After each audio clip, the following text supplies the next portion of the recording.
सभी हनुमान भक्तों को मेरा राम राम। और जो लोग भी आज पहली बार मुझे सुन रहे हैं, जो हमारे परिवार के साथ आज पहली बार जुड़े हैं, उन सभी का मैं स्वागत करती हूँ अपनी प्यारी फैमिली श्री हनुमान साधना रहस्य के इस छोटे से परिवार में। दोस्तों, मैंने बहुत दिनों पहले एक वीडियो डाला था, लगभग 20 रोज़ हो गए होंगे। तो 20 दिन पहले मैंने एक वीडियो डाला था और आपको बताया था कि मैं किस कारण से वीडियो नहीं बना पा रही हूँ। तो मेरे घर में दोस्तों दीपावली के जस्ट बाद यानी कि 18 और 19 को, 18 और 19 को रामायण का पाठ बैठा था, जिस कारण से मैं बहुत बिज़ी हो गई थी। बहुत सारे रिश्तेदार आए थे, मैं आपके लिए वीडियो नहीं बना पा रही थी। लेकिन आज मैं आपके साथ अगर जुड़ी हूँ, आपको ये थंबनेल देखकर समझ में आ रहा होगा कि मैं आपको एक सच्ची अनुभूति सुनाने वाली हूँ।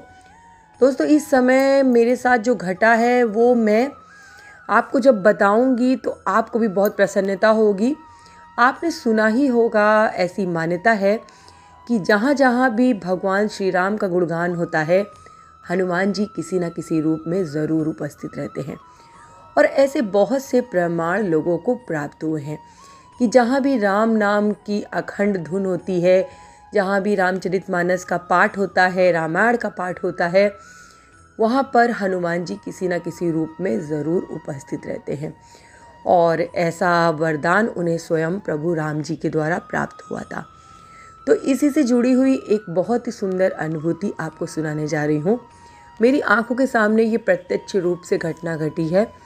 अगर कोई और इस चीज़ को कहता तो मुझे एक बार ये लगता कि हो सकता है, नहीं भी हो सकता है, लेकिन मैंने इसे स्वयं देखा है, इसलिए मैं आपको इसको शेयर कर रही हूँ। क्योंकि कोई भी बात आप तक शेयर करने से पहले मैं उसको पूरी तरीके से परख लेती हूँ, तभी आप तक वो बात पहुँचाती हूँ।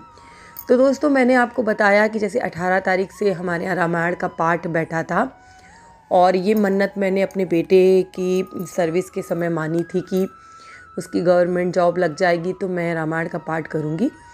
और हमारे पार्क में एक मंदिर है छोटा सा, वहाँ पे शिव जी की जो शिवलिंग है वो ज़मीन के नीचे से प्राप्त हुई है। यानी कि पार्क की सफाई हो रही थी, खुदाई हो रही थी, वहाँ पर पानी की व्यवस्था के लिए वहाँ पर उस शिवलिंग की प्राप्ति हुई है। तो उस शिवलिंग के आसपास लोगों ने छोटा सा चबूतरा बना दिया है। एक बार वहाँ रामायण हो रही थी तो मैंने वहीं मन्नत मान दी थी कि अगर मेरे बेटे की जॉब लग जाती है तो मैं यहीं पर रामायण कराऊंगी। और बाबा की दया से वो 6 महीने भी मुझे नहीं बिताने पड़े, मुझे 6 महीने भी नहीं बीते थे। मेरे बेटे की सरकारी सर्विस लग गई है बैंक में पीओ के पद पर, और मैंने उसी मन्नत को पूरी करने के लिए रामायण का पाठ बिठाया था। 18 तारीख को दोस्तों सुबह रामायण का पाठ शुरू हुआ तो ऐसी ऐसी अनुभूति हुई हैं जिनका मैं आपके साथ क्या वर्णन करूं। उसमें से एक अनुभूति आज मैं सुनाऊंगी, और बाकी जो अनुभूतियां हैं वो मैं आपको अगले वीडियो में ज़रूर सुनाऊंगी, ताकि आपको भी पता चले कि जो मान्यता है कि जहाँ जहाँ राम जी का नाम लिया जाता है वहाँ हनुमान जी ज़रूर उपस्थित रहते हैं। तो दोस्तों, 18 तारीख को तो बड़ा नॉर्मल दिन था। रामायण का पाठ बैठते बैठते बहुत देर हो गई और रात भर रामायण का पाठ हुआ। हम सब लोग वहीं पर जगते रहे, बैठे रहे। सुबह का समय आया जब लगभग 4:30-5 बजा था, तो सुंदरकांड का पाठ शुरू होने वाला था। मैं घर में आई और नहा धोकर वापस गई। तो जैसे ही सुंदरकांड का दोस्तों पाठ शुरू हुआ तो पार्क के क्षेत्र में काफ़ी बंदर आ जाते हैं, बहुत ज़्यादा बंदर आ जाते हैं। और रामायण के पाठ में बहुत सारे बंदर इधर उधर घेरे हुए थे पूरा।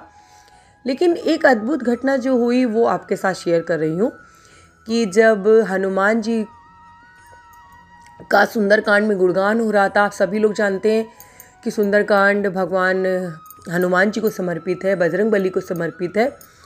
उसमें हनुमान जी की विशेषताओं का वर्णन है।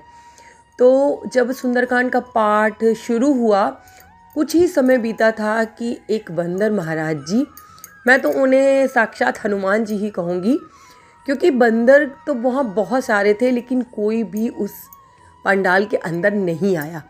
केवल एक बंदर आया पंडाल के अंदर और जहाँ राम जी की प्रतिमा रखी हुई थी वहाँ पर आकर वो बैठ गया।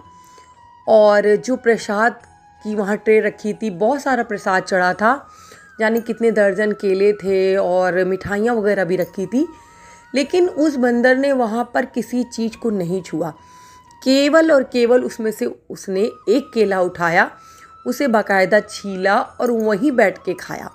थोड़ी देर वो वहीं बैठा रहा, उसके बाद वो चला गया। पार्क में उस समय लगभग 10-20 बंदर मौजूद थे, लेकिन कोई भी बंदर उस पंडाल में नहीं आ रहा था क्योंकि बहुत ज़्यादा शोर हो रहा था। ढोलक, हारमोनियम, मंजीरा ये सब बज रहा था, तो बंदर उसके शोर में अंदर नहीं आते हैं, थोड़ा सा डरते हैं। और लोग डंडा लिए भी घूम रहे थे ताकि बंदर वगैरह अंदर नहीं आए, लेकिन उस बंदर की बात ही निराली थी। उसने अंदर आया, थोड़ी देर सुंदरकांड का पाठ जैसे हो रहा था वहाँ बैठा रहा और फिर एक केला खाकर चला गया।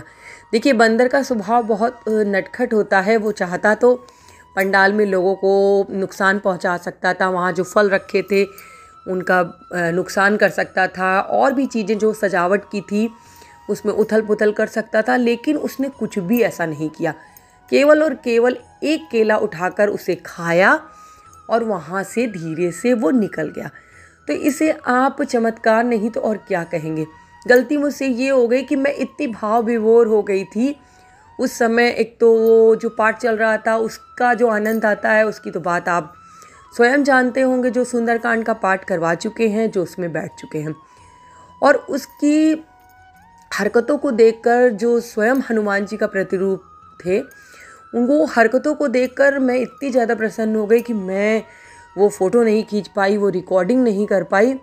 लेकिन जो लोग भी इस बात को मानते हैं, मुझे पूरा भरोसा है कि वो समझेंगे कि मैं ये सच कह रही हूँ।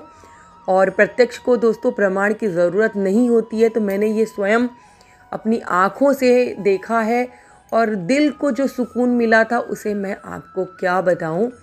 तो आज की ये अनुभूति मेरी स्वयं की थी। और दोस्तों, अगर आपकी भी कोई ऐसी अनुभूति है जो आप मेरे साथ शेयर करना चाहते हैं, तो हमारे ईमेल एड्रेस पर आप उसे सेंड कर सकते हैं, जिसका एड्रेस आपको स्क्रीन पे दिख रहा होगा।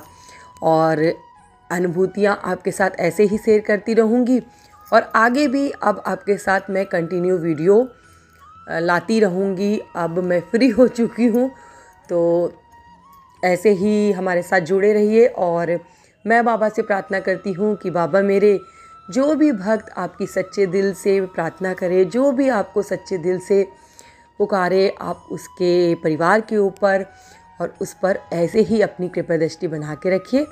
तो दोस्तों, आज के लिए बस इतना ही। इसी के साथ जय श्री राम, जय बाबा की, और हर हर महादेव।